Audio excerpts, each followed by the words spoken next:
If you don't know New York City, or if you don't know Brooklyn, but Brownsville is rough. Brownsville is hard. And when I was growing up in the 1980s, it was really rough.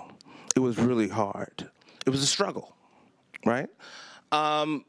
It was concentrated poverty. There were a few middle-class families, a few working-class families living in this context. There was crime, there was drug addiction, violence.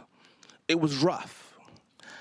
And so my experience giving that context is with various aspects of this debate.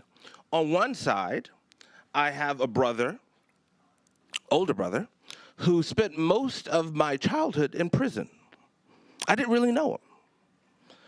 So on one side, I understand the cost of mass incarceration in a very visceral and personal way, right?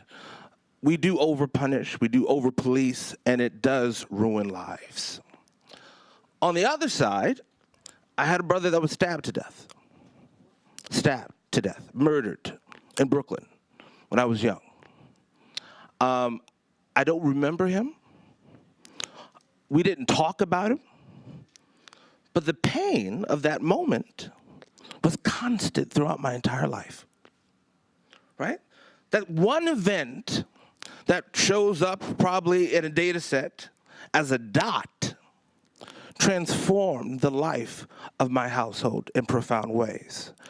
So while I understood that policing and prisons were dangerous, I also understood that crime was real and that crime can have devastating effects on people's lives.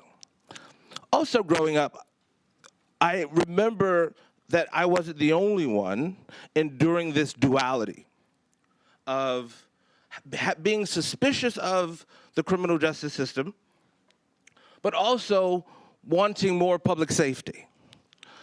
You could, I think of a lot of people I grew up with, and on one day of the week, you would hear them saying, "Did you see what they did to Danny? I hate those fucking cops." Another day in the week, that same person, something will go down, and they're like, "I'm calling the fucking cops. We need the fucking cops." And it's sort of this weird duality where we were, in many ways, over-policed and underprotected.